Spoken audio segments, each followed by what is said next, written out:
یہ انسان کی فطرت میں ہے کہ ہر انسان کامیابی کو پسند کرتا ہے، چھوٹے بچے سے لے کر جوان تک اور جوان سے لے کے بوڑھے تک ہر انسان اس تقاضے میں رہتا ہے کہ میں کامیاب ہو جاؤں، سکسیسفل ہو جاؤں۔ لیکن مسئلہ یہاں پیدا ہوتا ہے کہ وہ غلط چیزوں کو کامیابی سمجھتا ہے اور ان کے پیچھے پوری تقاضو کر دیتا ہے، اپنی ساری انرجی لگا دیتا ہے، لیکن اسے کب پتہ چلتا ہے؟ جب موت اس کی قریب آتی ہے اور ملک الموت کو دیکھتا ہے۔ کیونکہ مولا فرماتے ہیں جیسے انسان دنیا سے جاتا ہے تو جب سے پیدا ہوا اور جتنی زندگی گزاری اس کے سامنے ایک فلم کی طرح گزرتی ہے اور اسے پتہ چل جاتا ہے کہ میں نے کامیاب زندگی گزاری تھی یا ناکام زندگی گزاری تھی۔ تو سوال یہ ہے کہ یہ جو سوچ اس کے ذہن میں آتی ہے، یہ سوچ کہاں سے آ رہی ہے؟ اصل یہ چیز ہے جو آپ کو سمجھنی ہے، یعنی جو میں کر رہا ہوں یا جسے کامیابی سمجھ رہا ہوں، ظاہر ہے کسی نے بتایا تو نہیں ہے، یہ چیزیں میرے ذہن میں آتی ہیں اور مجھے وہ کام کرواتی ہیں۔ تو سوچنا یہ ہے کہ یہ جو فکر میرے ذہن میں آ رہی ہے، کیا یہ فکر الہی ہے یا یہ فکر شیطانی ہے؟ یہ سوچ نفس کی طرف سے دیا گیا مشورہ ہے یا یہ سوچ میری عقل سے دیا گیا مشورہ ہے؟ تو انسان اگر انہی چیزوں کو سوچے، مثلا شمر کربلا کی طرف جا رہا ہے، اس کے ذہن میں خیال آیا کہ اگر میں حسین کو شہید کر دوں گا تو میں کامیاب ہو جاؤں گا۔ یزید کے ذہن میں خیال آیا کہ جاؤ حسین ابن علی سے بیعت لو، اگر بیعت لوگے تو تمہاری حکومت بچ جائے گی۔ اب اس نے یہ سوچ کے تو نہیں کیا تھا کہ پوری دنیا مجھ پہ لعنت کرے، اس نے یہ سوچ کے تو نہیں کیا تھا کہ تا قیامت مجھ پہ لعنتیں ہوں گی، اس نے یہ سوچ کے تو نہیں کیا تھا کہ میں حسین کو شہید کروں گا اور اس کے بعد میری حکومت ختم ہو جائے گی۔ اس نے بقا کے لیے امام حسین کو شہید کیا، لیکن جس راستے پہ چل رہا تھا اس میں بقا نہیں تھی بلکہ یزید کی فنا لکھی ہوئی تھی۔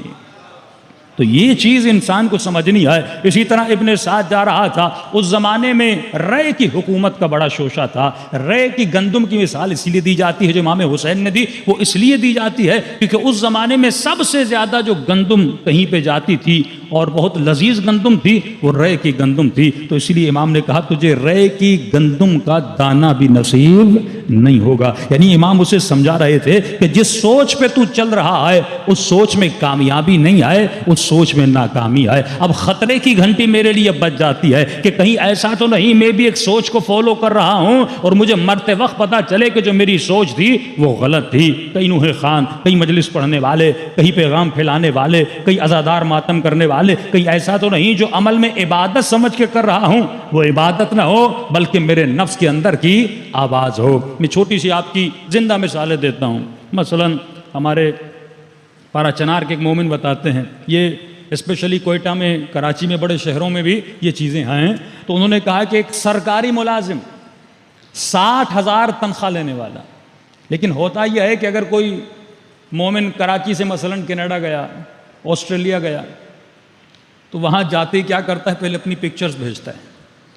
انگلینڈ چلا گیا تو سینٹرل لنڈن میں جاتا ہے، 4 پکچرز نکال کے بھیج دیتا ہے، کبھی گاڑی میں گھوم رہا ہے، کبھی کیا کر رہا ہے۔ اب یہ جوان جو کراچی میں بیٹھا ہے یہ بیچارہ وہ چیزیں دیکھتا ہے، کہتے ہیں میری زندگی تو بیکار ہے، اصل مزے تو وہ کر رہا ہے۔ اب وہ پکچرز نہیں بھیجتا جو مزدوری کر رہا ہے، وہاں پہ پیزا ڈیلیوری کا کام کر رہا ہے، وہاں پہ یہاں کسی لائبریری میں کام کر رہا ہے، وہاں پہ کوئی ٹیکسی ڈرائیور بنا ہوا ہے۔ اب ظاہر ہے کیونکہ پاؤنڈ کی ویلیو ہے، ڈالر کی ویلیو ہے، پاکستان آتا ہے تو لوگ تو سمجھتے ہیں کہ صاحب وہاں پہ کوئی بہت بڑا کام کر رہے ہیں۔ بالکل ٹیلنٹڈ جو لوگ ہیں، جو کریم ہے، وہ زیادہ تر کینیڈا میں ہے، لیکن یورپ میں جتنے بھی لوگ ہیں یہ بیچارے وہاں پہ جا کے مزدوری کرتے ہیں، آسٹریلیا میں جا کے مزدوری کرتے ہیں، یا اسی طرح لوگ سعودی میں جا کے کام کرتے ہیں، وہاں پہ جا کے چپڑاسی کا کام کرتے ہیں، لیکن یہاں پہ سیٹ بن کے گھومتے ہیں، کیونکہ آج سیٹ بننا پیسے کے ذریعے سے آ گیا ہے۔ اچھی گاڑی لے لیتے ہیں، اچھا لباس پہن لیتے ہیں، تو لوگ سمجھتے پتہ نہیں وہاں پہ کیا ہے۔ تو یہی چیزیں غلط سوچ جب ان لوگوں کے ذہنوں میں پیدا کی، وہ بھی گنہگار ہے جو اس جوان کے ذہن میں ایسا خیال پیدا کر رہا ہے۔ تو کہتے ہیں مولانا 60,000 سرکاری ہاسپٹل میں تنخواہ لینے والا، لیکن اس کے ذہن میں کریز بن چکا کہ اگر کامیابی ہے تو پتہ نہیں آسٹریلیا میں ہے، کامیابی ہے تو میں وہاں پہنچوں گا تو میری دنیا بن جائے گی، جیسے ہر میری مشکل کی جو جڑ ہے وہ آسٹریلیا ہے۔ میری مشکل کے مسائل کا حل کینیڈا ہے، امریکہ ہے، میں وہاں جاؤں گا تو کامیاب ہو جاؤں گا۔ اب اس نے جاب کو بھی چھوڑا، اس نے نوکری کو بھی چھوڑا، یہاں سے پتہ نہیں ملیشیا کی طرف جاتے ہیں، وہاں پہ کشتیوں پہ سوار ہوا اور گاؤں میں پتہ چلا کشتی میں ڈوب کر مر گیا، پیچھے بچوں کو بھی یتیم کر دیا، مائیں بہنوں کو بھی ایسے چھوڑ دیا، تو خسرت دنیا والآخرہ۔ اب یہ تصور کریں، جب یہ شخص اس کشتی سے پانی میں گرا ہوگا اور جب ڈوب رہا ہوگا تب اس کو احساس ہوا یہ جو خیال جس کو میں نے فالو کیا تھا یہ خیال نفس تھا، خیال عقل نہیں تھا۔ تو اگر انسان معرفت النفس کا علم نہ رکھے اس کی دنیا بھی تباہ ہو جاتی ہے، اس کی آخرت بھی تباہ و برباد ہو جاتی ہے۔ صلوات پڑھیں محمد و آل محمد۔